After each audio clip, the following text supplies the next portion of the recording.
الحمد لله رب العالمين مركب وجورة وحين فرنا تساعدنا يرون قناة آياته القرآن كها وحين أخريها شيخ داير عوض.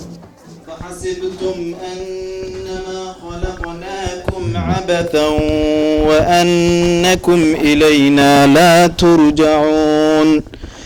فتعالى الله الملك الحق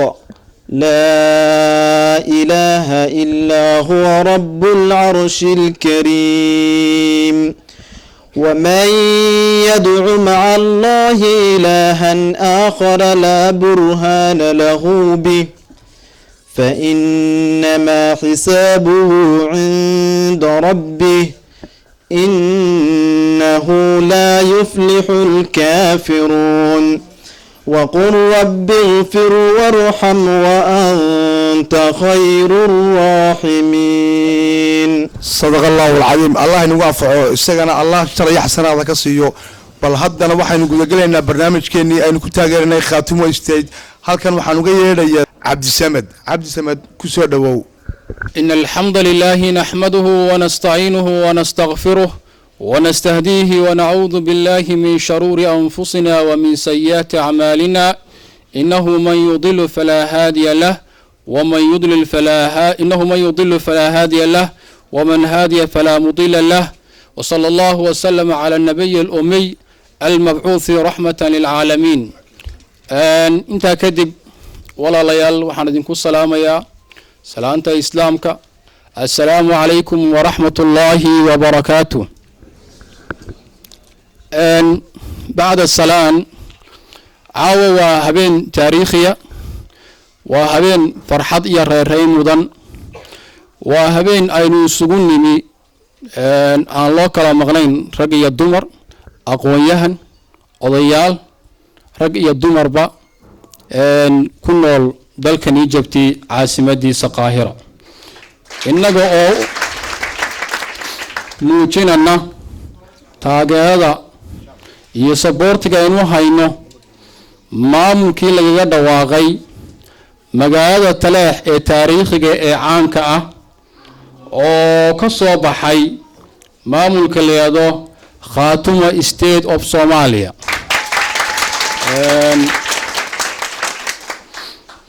maamulkaas haddaan wax yar ka taabto ahdaaftiisa ama objectiveka laga lahaa waxa weeyaan waxa hindisihiisa lahaa oo ka yimi 150 aqoon-yahan oo u dhashay dadka dega Sool, Sanaag iyo Cayn.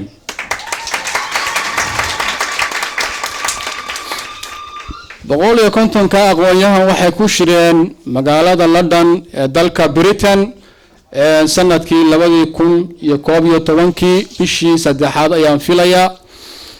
waxa la isweydiiyay oo la falanqeeyay oo la taxliiliyay dhibaatada Soomaaliya maanta hortaal inta ay leegtahay iyo baaxadda ay leegtahay iyo maxaynu inagu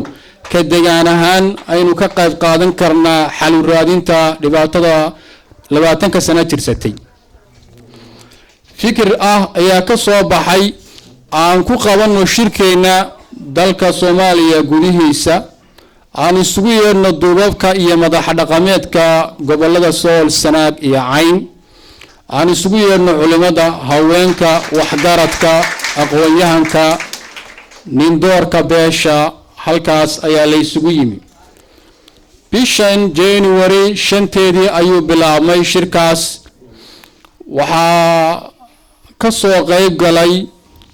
dad aad u tiro badan oo almost 2000 people isdaafaya. waxaa shirka falanqeynayay oo ahaa guddida ka qayb galaysay 350 ka kooban qaybaha bulshada gobolada Sool, Sanaag iyo Cayn. markii arinta dacwalba laga eegay la lafaguray ruugcada siyaasiyiin ay gacanta ku dhigeen duqay talin jirtay ay gacanta ku dhigtay waxa laga badin waayay in dadka ku nool gobolada Sool, Sanaag iyo Cayn ay samaystaan maamul iyagu ay leeyihiin oo u madax bannaan. bal haddana inagoo dhinaca dumarka jaleecayna waxaan halkan uga yeedhayaa nasteexo Axmed Cabdi si ayna kelmad uga tiraahdo. الحمد لله الذي كرم الإنسان من سائر مخلوقاته، والصلاة والسلام على أشرف المرسلين سيدنا محمد صلى الله عليه وسلم. السلام عليكم ورحمة الله وبركاته. سلام كذب كلمة إذا ما أنت حكى قبلان دونتا صدح قضب مسكوجو الرأي أي وحق سين دونا حفلة ما أنت هل كان ينوجوجنا إن كنت غيرنا ما القبلات كعصب قاتم استيت.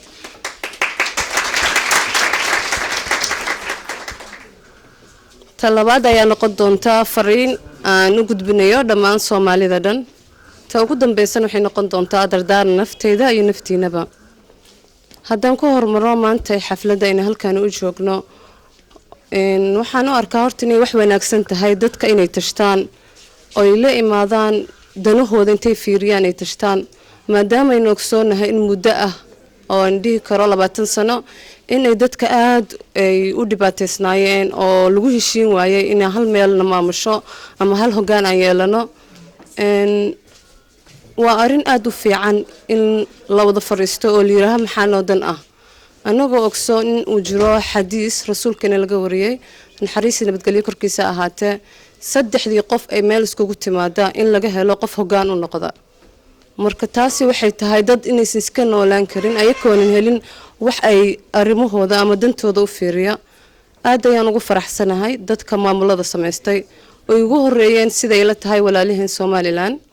Puntland, Galmudug iyo hadda maamul goboleedka cusub ee Khaatuum State.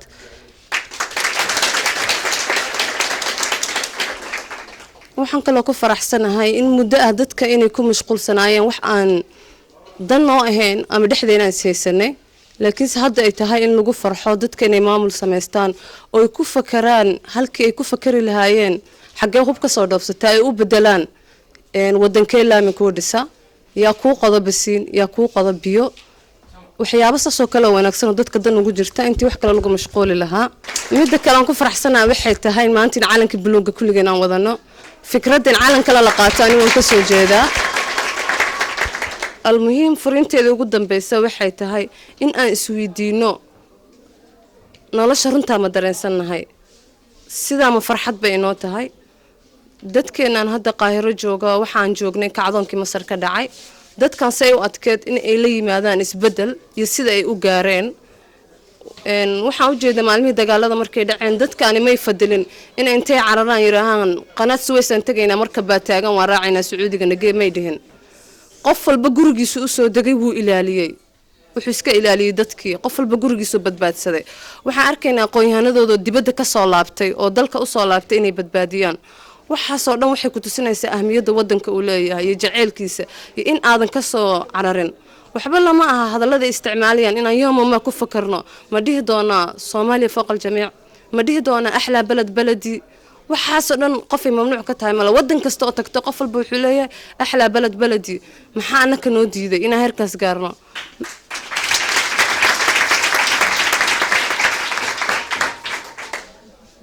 ilaahayna waxaan ka rajaynayaa inuu noqdo maamul goboleedkaas cusub mid dadka anfaca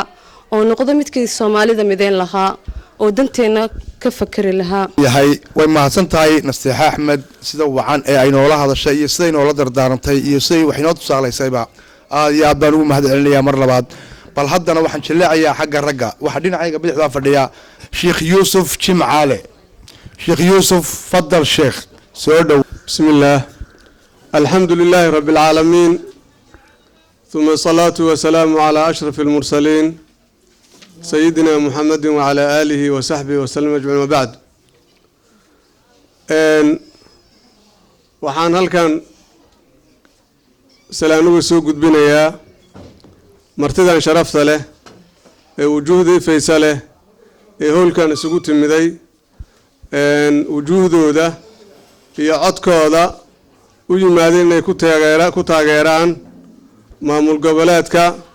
Khaatume State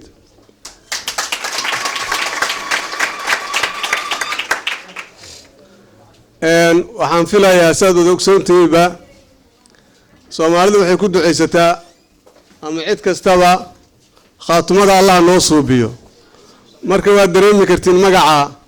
meesha uu Soomaali uga yaalo marka khaatumada Allah noo suubiyo ay joogtaa caawa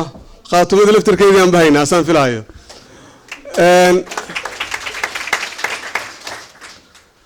waxaan filayaa marka runtii Khaatume State waxay ka soo baxday manbacii halganka ama madaxdii halganka ay ka soo baxday oo Taleex sida wada ogsoontiinba Taleex loo yaqaan mar haddii aad Taleex maqalno ama Taleex maqashiin waxaa soo xasuusanaysaan halgankii Sayid Maxamed Cabdulla Xasan Sayid Maxamed Cabdulla Xasan halgankiisi taariikhiga ahaa waa la wada garanayaa kuma uusan salaysnayn qabiil kuma salaysnayn cidna kuma salaysnayn mandiqad gaarana kuma salaysnayn ee guud ahaan dhulka Soomaaliyeed ayuu rabay inuu xureeyo halgankiisana wuxuu ku salaysnaa sidoo isticmaalkii gumaystaha uga dulqaadi lahaa oo cadawgii aan wada ogsoonayn sidoo uga dulqaadi lahaa dhulka Soomaaliyeed iyo shacabka Soomaaliyeed ee gumaystaha uu dul degay inuu ka qaado ayuu u halgamay Sayid Maxamed Cabdulla Xasan sidaa darteed marka halgankiisii laguma qasaarin caawana waxaan u fadhinaa mandiqadiisii ama manbaciisii ama xaruntiisii halganka maamul goboleed ka soo baxay oo loogu magac daray Khaatume State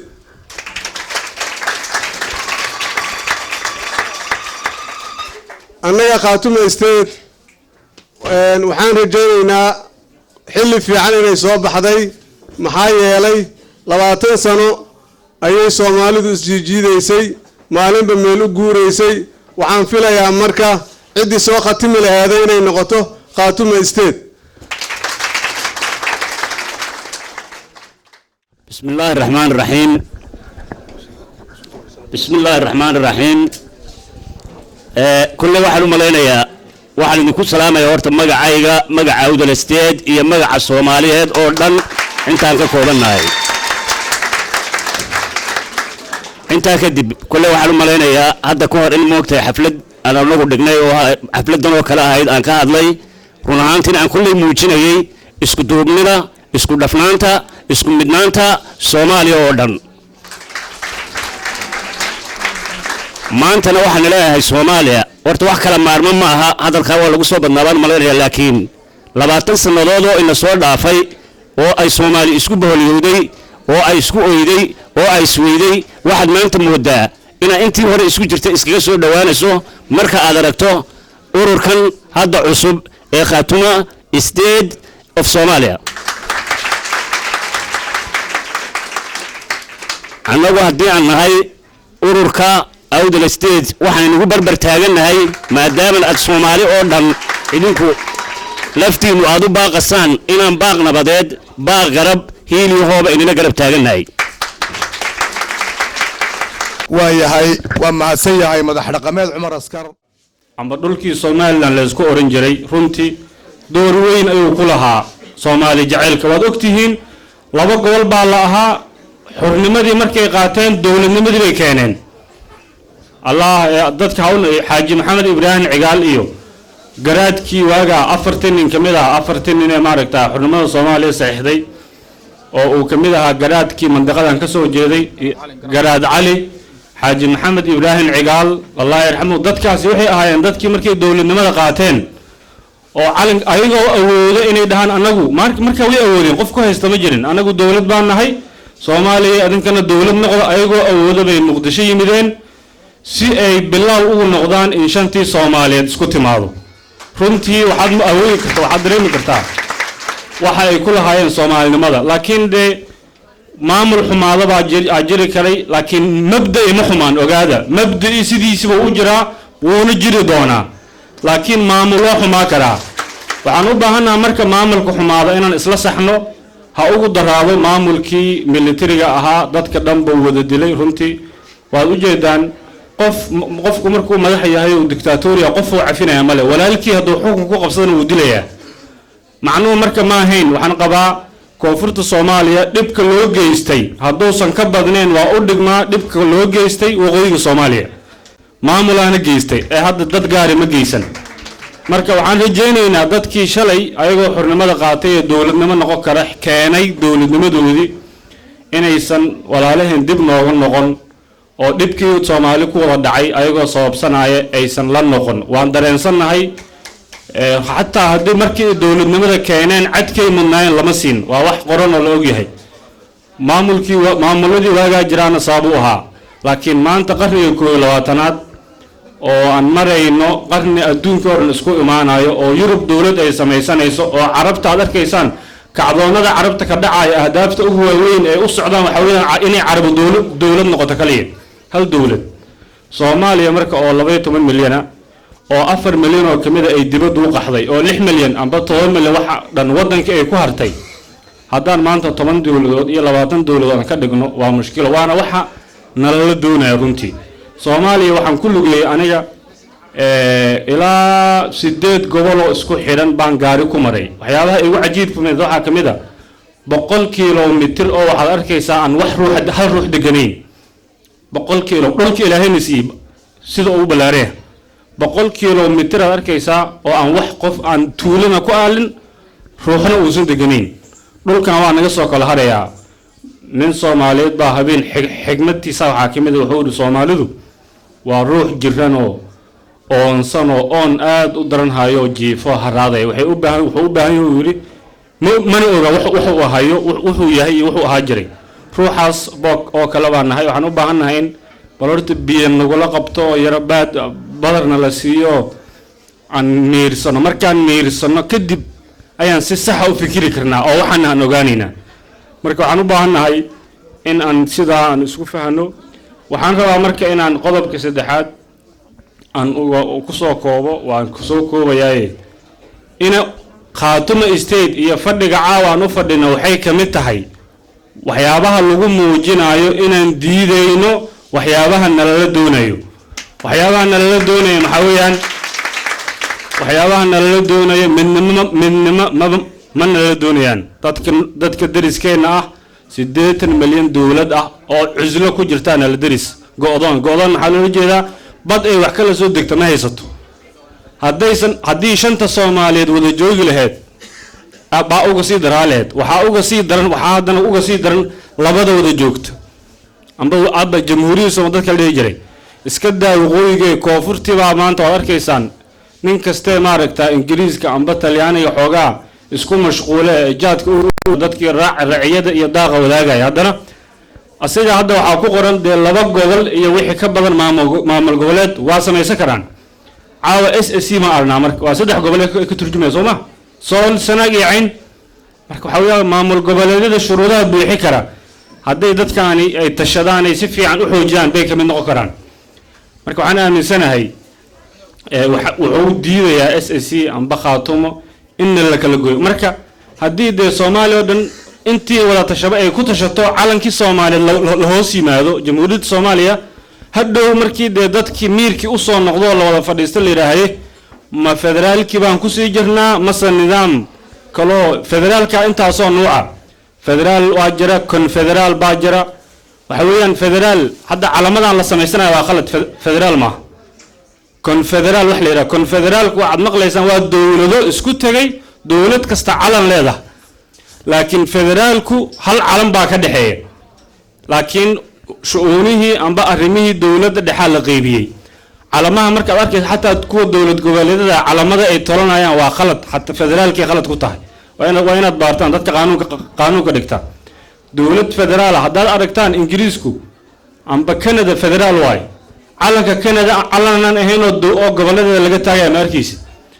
confederaalku laakiin waa wax kala waay dawlado ewel jiray ee isku yimid say isku xoogayaan oo confederaal qaata weeyaan marka aad u maasantiin runtii halkankii xoogagii daraawiishada la galeen isticmaalkii kala gedisna ee qarbiga ah iyo weliba ku daawad halkani waa magaalada xoogagii halkani waa magaalada taariikhiga ah ee Taleex oo iyadoo xudun u ahayd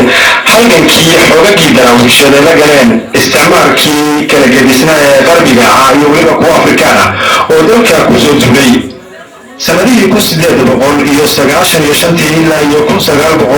1920 waxay ahayd muddo dheer oo ay ciidamada daraawiishadu horkacayo Sayid Maxamed Cabdulla Xasan ay kula jireen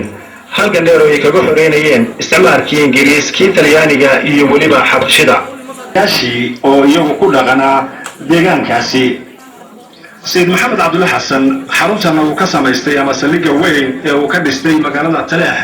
waxaa in muddo ay daraawiishi isku taxallujinaysay sidii ay markaasi u samaysan lahaayeen gabaad adag oo ay kaga gaban karaan haddiiba ay isku dayaan inay soo weeraraan xoogagii isticmaalka ay la dagaalamayeen Soomaaliya waa cajiib casiiska ayna arkay ma culimayna lahayn ma cilmi mayna lahayn ma cadaab baan jirin ma aakhira ceebaha ma ancaam iyo wacdi baan in lagu caweyn ma inaga caasiyina ma calankayna rabin cad qori la cabeeyo cadaab la huriyay Soomaali ka caada yeelatay casiiso Allah yow cadaab naga kori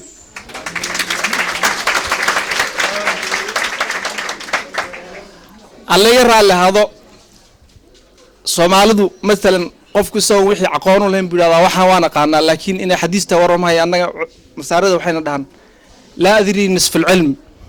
waa liga badan yahay aniga xagga taariikhda Soomaalida Soomaali galbeed baan ka soo jeedaa caabna maataas hanolaato Khaatumo state Soomaaliya raas casar raas kamboon hanolaato Soomaali galbeed hanolaato inif dhif hanolaato waxba kuma soo talgelin Soomaalida waa dad muslimiin ah Soomaali hanolaato Soomaali galbeed hanolaato inif dhif hanolaato waqooyi iyo koonfur hanolaadaan labada beelood ee la saaro hanolaato buuhan la hanolaado daraawiish hanolaato aan isku saalsanin dhiigga islaamka intaas culimada Soomaaliyeed ee ka hadasha masaajidada waxa ka qeyr badan shacabka Soomaalida oo dhaasdilina salaamu calaykum salaamu calaykum Soomaaliyey dhammaan salaamu calaykum Soomaaliyey dhammaan salaanta labaadna Khaatumay ku saabsan tahay salaanta labaadna Khaatumay ku saabsan tahay sadriga laabtiyo wadnaha sablaydiyo indhaha ayaan idinka soo salaabne sidee tihiin الله خاتم ودنتي خاصنا غيال الله خاتم ودنتي خاصنا غيال يا الله خاتم ومدكي خير لهنا غيال محسولكي سمي سانكو تاكولي يا الله محسولكي سمي سانكو تاكولي يا الله خاتم خيامي خلاف كدور gabaygu wuxuu ku bilowmayaa daraawiishi waatay in badan doonaysay wanaage dulmiga iyo gumaystaha kufriga waatay diiday oo nacdaye dagaalkiiyo jihaad waatay in badan daacad u ahayde dumruq iyo rasaas waatay la dhacday nimanka soo doolay dalka malihid waatay ku tidhi daalimkii caddaaye dacal ilaa dacalka kale degalka Soomaali dow bay u leeyihiin in goor kasta loo dabaaldego oo daayartiya la baro jiilalkan dambe baal dahab ah bay kaga jiraan taxan oo taariikh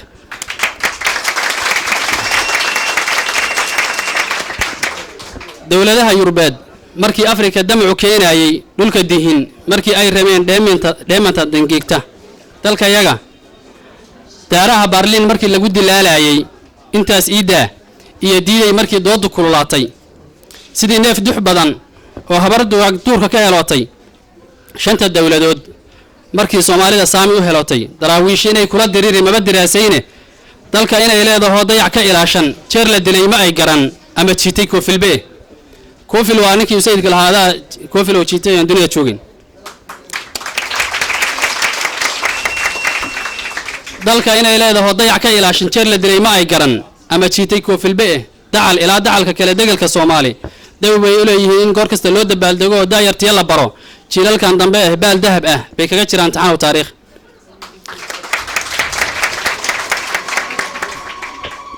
daarihii taleex wixii loola dhacay haamaha duuduuban diyaaradaha reer Yurub waxay ugu doqeynaysay dumarkii caruuraha wixii loogu jiri waayay dambi ay galeen ma jiro oo darwiish falay diinta iyo dalka iyo dadkeena Soomaali difaac bay u ahaayeen aan marnaba daalin oo jabine difaac bay u ahaayeen aan marnaba daalin oo jabin damacood wuxuu yahay inay dawlad dhaliyaane adigaas sheegaya inagoo dhan adiga daraada bay raggaas dirir u aadeene damacood wuxuu yahay inay dawlad dhaliyaane adiga daraada bay raggaas dirir u aadeene dacal ilaa dacalka kale degalka Soomaali dow bay u leeyihiin in goor kasta loo dabaaldego oo daayartiya la baro jiilalkan dambe baal dahab ah bay kaga jiraan taxan oo taariikh dawladii markay naga duntay ee tobanba meel aaday 1991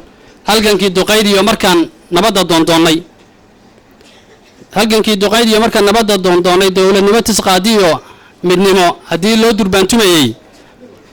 taleexdii darwiisheed waataan mar kale dawa ka bidhaantay taleexdii darwiisheed waataan mar kale dawa ka bidhaantay ee khaatumo iyo leeno unkay maamul khayr qabe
Sida kudhigan lahaa